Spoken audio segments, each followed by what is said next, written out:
Before we start, please hear a message from International News Today Network. Starting today, for every subscriber, International News Today Network will plant one tree to save our planet. Please help contribute in saving our planet by subscribing to our channel. One subscriber equals one tree. Thanks. The Russian economy is currently experiencing unprecedented pressure from a group of countries led by the United States, with more than 10,000 sanctions imposed on the country, its citizens, and companies. Never before has such a volume of penalties been imposed on any one country. Even Iran, which has been the West's geopolitical punching bag for many years now, is only subject to about 3,600. Sanctions pressure on Russia has been growing since 2014, when key sectors of the economy, energy, the military-industrial complex, and the financial sector were targeted. Since then, the country's citizens have learned to distinguish between the dire predictions associated with sanctions and the tangible results of their implementation. While, in 2015, about 60% of Russians didn't believe sanctions had any impact on their lives, by 2020, almost 90% said they felt no effects. In short, people adjusted and became accustomed to the threats. Unemployment didn't grow and even sat at historically low levels. Low inflation made many banking products such as consumer loans and mortgages affordable, helping to fuel a real estate boom in some parts of the country. According to the Russian authorities, while the country lost about $50 billion as a result of the sanctions, it was able to compensate for this. "I don't care about them, about these sanctions," President Vladimir Putin said in an interview with Russian media in March of 2020. This sentiment was shared by the Russian people. Western restrictions did not affect either the lives of the country's citizens or the approval ratings of its leaders. On the contrary, confidence in the country's president strengthened. Western political scientists have observed that the introduction of sanctions against Russia has only led to the well-studied rally round the flag effect, where external pressure only encourages the resolve of a country's citizens to rally around their leader. The restrictions introduced over the past 4 months have been much tougher and more extensive. The sanctions list includes not only legal entities and individuals, but also the state, as an institution, represented by its president, prime minister, and heads of ministries. Meanwhile, pressure from the West's endemic cancel culture has driven foreign companies out of the Russian market in droves, from oil and finance companies to retail chains and recruitment agencies. Broad measures are also being taken to remove every trace of Russia from global sports, culture, and even history. Russians have the feeling that the West is trying to subject them to maximum pain by erasing their past, complicating the present, and darkening the future. The official explanation for this policy is that the measures are being taken to change Russia's foreign policy. While Western politicians periodically emphasize that the sanctions are not directed against the Russian people themselves, most ordinary folk see this duplicitous rhetoric as bunk.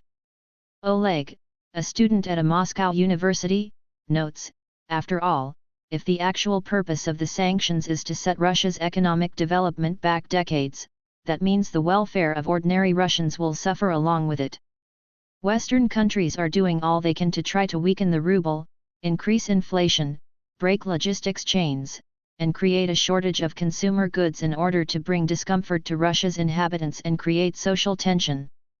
The sanctions that have been imposed are already all-encompassing, affecting not only individual sectors, but the country's entire economy, so it is not surprising that the number of those affected by them today has grown. In March, the Russian Public Opinion Research Center investigated the impact of sanctions on the daily lives of Russians and concluded that half of the population is opting to purchase cheaper goods in place of more expensive ones or plans to do so, while 1 in 5 have abandoned projects such as apartment renovations, relocations, or educational courses.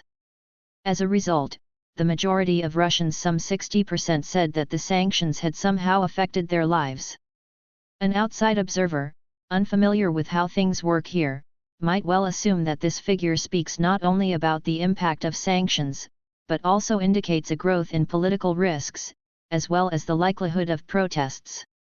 However, even according to estimates from Western-funded research centers, the proportion of the Russian population that believes the country is definitely going in the right direction has remained steady at 65 to 70% over the past few months. These are very high indicators. The leaders of many successful democracies in the West, which have demonstrated positive economic growth despite losing post-crisis momentum, could envy such a degree of trust.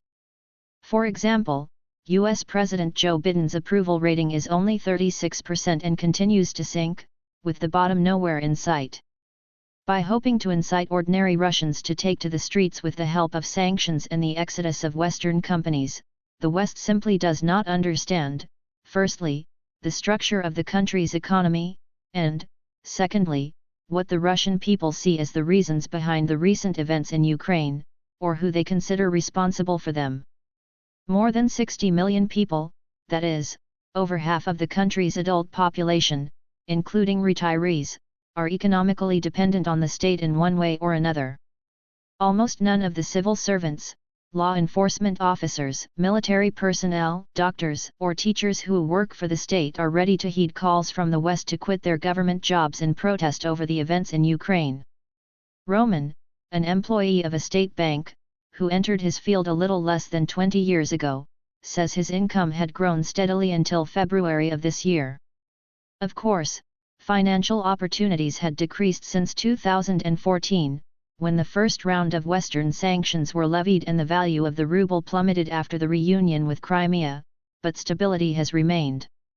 No one would claim that the situation is simple, given that the bank in which I work has been sanctioned.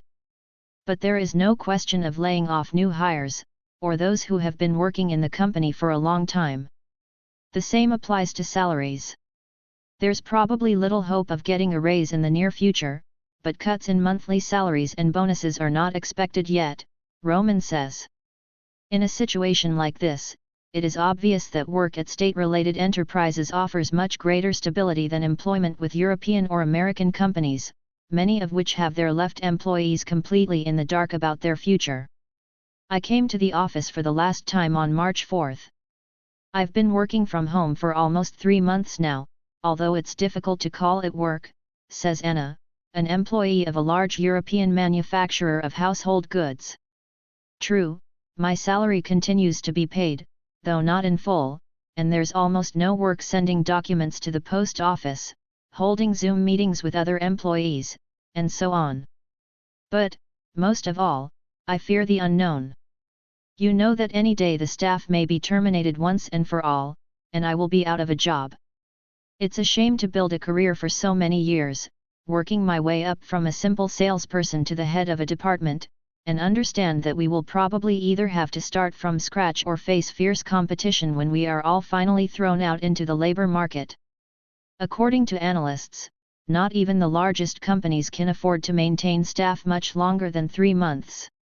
Many companies have already started to sell their businesses in Russia, realizing that they can no longer afford to remain in a state of limbo. Some large Western companies in the financial sector have offered their employees 3 months of retraining with further employment opportunities abroad.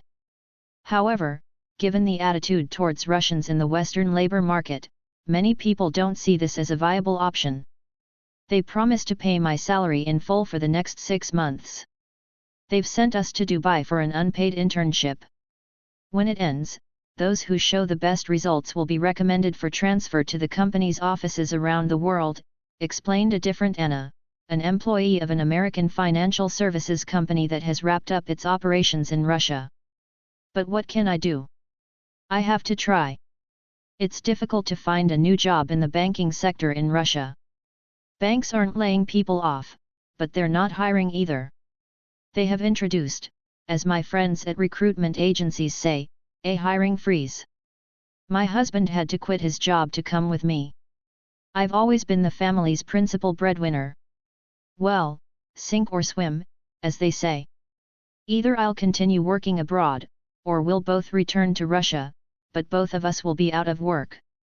Indeed, the restrictions against Russia have inflicted the greatest pain on the best educated and highest earning strata of the country's population, residents of large cities whose lives were more dependent on imported goods, trips abroad, etc.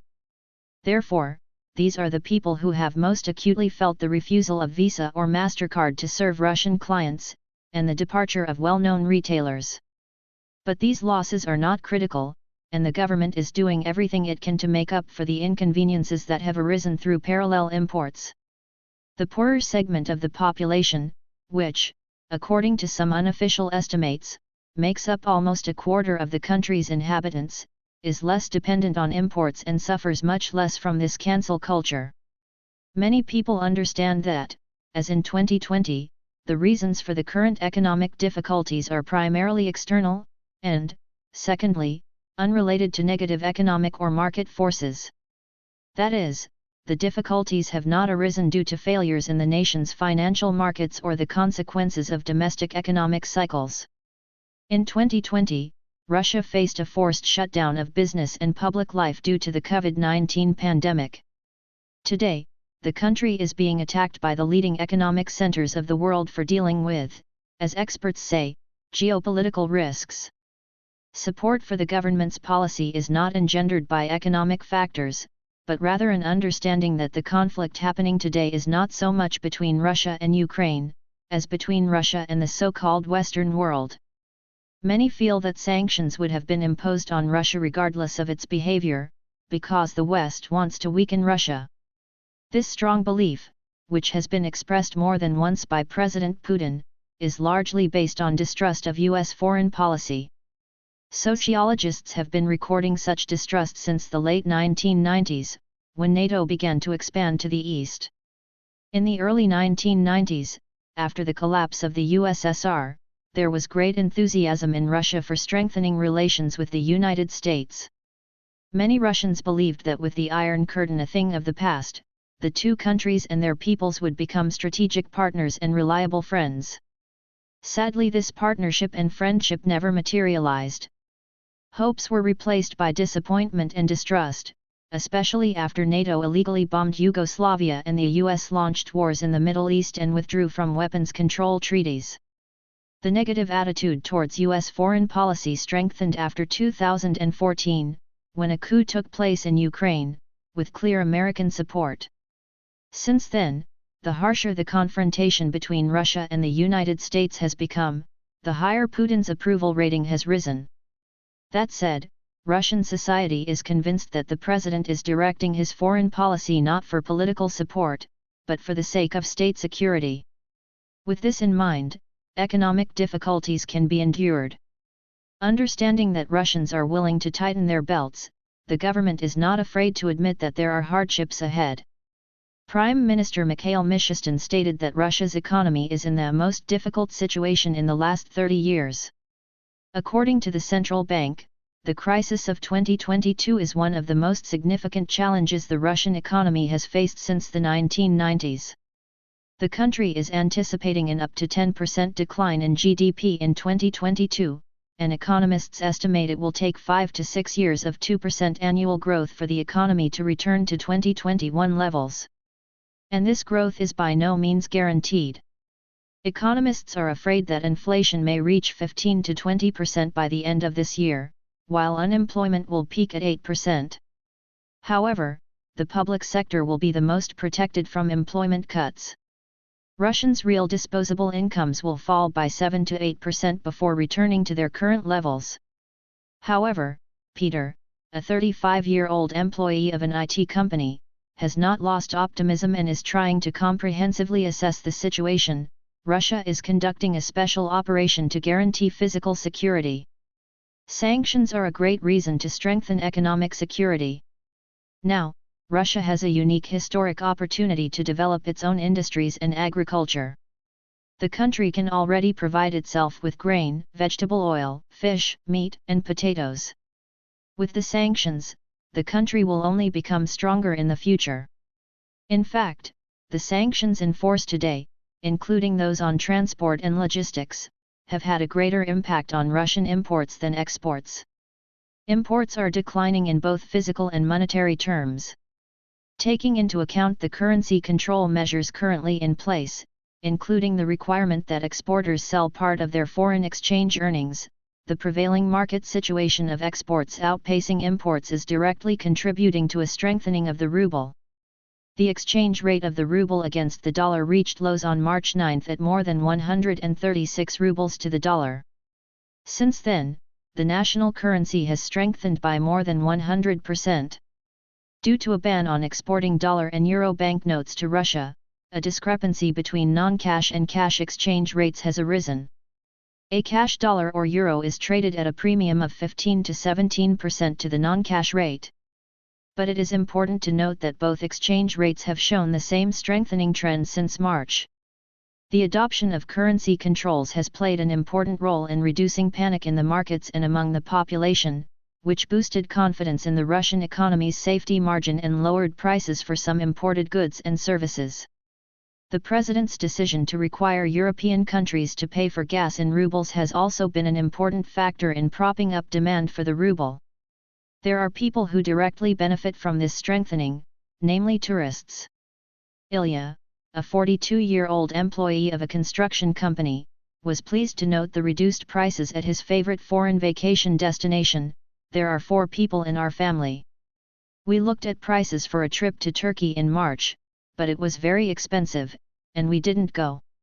However, the strengthening of the ruble has made a vacation by the sea affordable for our family this summer. Of course, the country still has a lot of work to do to adapt to the new conditions, but there is an understanding in society as to why this situation has arisen. And in a world of high uncertainty, a consensus on basic issues is already a good platform from which to launch new initiatives.